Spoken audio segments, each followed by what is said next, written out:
Salut, bienvenue dans cette nouvelle vidéo. Aujourd'hui, nous allons voir comment enregistrer un rapport de dépenses dans l'application Pooltech. Donc, sans plus tarder, nous sommes là sur notre page d'accueil de l'application Pooltech. Nous allons cliquer pour aller dans le menu de production. Donc, je passe par le menu principal et je clique sur production. Là, je vais choisir la production en question, je choisis la première. Et ensuite, sur ce menu, nous avons là les suivis, stock alimentaire, dépenses et ventes. Je vais choisir les dépenses puisque c'est cela qui nous intéresse aujourd'hui. Là, nous sommes sur la fiche des dépenses du mois. Et ici, nous sommes à zéro parce que nous avons encore aucun rapport enregistré. Donc, je vais cliquer sur le bouton tout en bas et je vais choisir l'icône plus pour ajouter un nouveau rapport des dépenses. Donc, on commence par choisir la catégorie. Je vais choisir équipement. Je vais dire, euh, là, il s'agit d'une moto. Je vais mettre le prix en question et la quantité. Bon, je vais laisser une seule moto. Et en bas, je choisis la date et je clique sur enregistrer. Là, l'équipement est enregistré. Là, je vais continuer à enregistrer dans une autre catégorie. Soit vous pouvez fermer tout simplement en cliquant sur la croix qui est au-dessus, à droite. Ou alors vous enregistrez un nouveau rapport de dépenses. Généralement, nous faisons plus de dépenses en une seule journée, donc nous pouvons remplir plusieurs fois, fermer avant de voir le récapitulatif après. Donc c'est ce que je vais faire ici. Là, je vais dire, nous avons acheté du coton et je mets juste un prix de manière arbitraire, la quantité, je mets 3. Et là, la multiplication aussi faite rapide pour que nous puissions vérifier le total.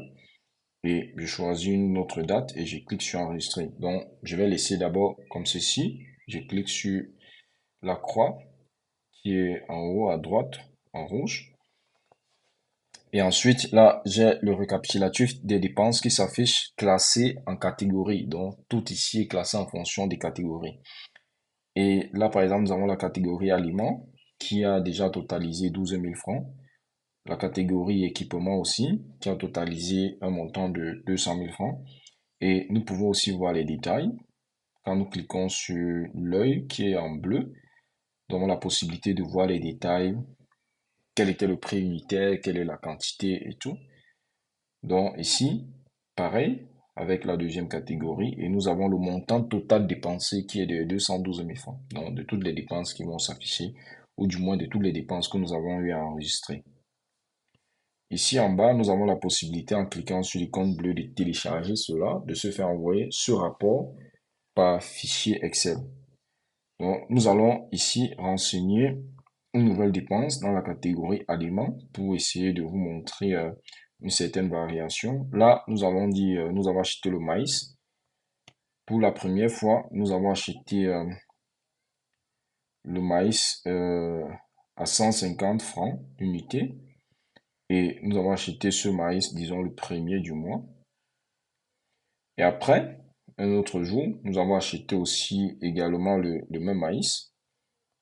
Et cette fois-là, nous avons acheté à 200 francs l'unité.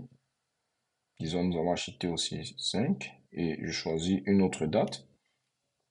Maintenant, quand nous fermons, nous voyons dans la catégorie aliments, nous avons maïs qui est enregistré. Là, nous avons 1300, c'est-à-dire c'est le récapitulatif de toutes les fois où nous avons acheté le maïs. Si nous cliquons sur l'œil qui s'affiche, nous voyons exactement les détails, nombre de fois, quand est-ce que nous avons acheté le maïs, la date est renseignée, la quantité est renseignée. Et plus important ici, en fait, c'est le prix qui est renseigné. Là, nous avons la possibilité de voir quelle est la variation du prix, comment est-ce que le prix a varié pour pouvoir ajuster nos stratégies d'achat ou bien nos stratégies de dépenses pour pouvoir voir quand est-ce qu'il faut acheter, comment est-ce qu'il faut acheter, etc. Ou alors pour s'interroger sur la variation des prix des ingrédients à chaque fois. Donc là, nous sommes arrivés au terme de cette vidéo. Si nous rentrons sur les productions, nous pouvons voir au niveau de la production, nous avons un total dépensé qui est affiché. Nous avons à ce jour déjà dépensé 213 300 et nous voyons c'est le solde. En faisant le solde, fait simplement le ratio entre les entrées et les dépenses, raison pour laquelle nous avons un solde négatif actuellement. Donc nous sommes en train de dépenser. Et nous pouvons déjà voir le prix de revient d'un sujet. Donc, le prix de revient, à nos jours, un sujet nous revient déjà à 143,15 francs. Donc, les informations s'actualisent au fur et à mesure. Et si nous rentrons sur la page d'accueil, nous pouvons voir montant total déjà dépensé de toutes les productions. Nous voyons, nous sommes exactement aussi à 213 300. Si nous cliquons en haut sur la production prof, là, nous voyons que les dépenses concernent uniquement cette production. Et si nous fermons et nous cliquons sur l'autre production, nous voyons que nous sommes encore à zéro parce que dans celle-là, nous n'avons pas encore eu à enregistrer d'informations ou de dépenses. Donc, c'était tout pour aujourd'hui. Dans la prochaine vidéo, nous allons voir comment enregistrer un rapport de vente par ricochet. Nous allons voir aussi comment enregistrer un grossiste dans l'application. D'ici là, portez-vous bien. À très bientôt.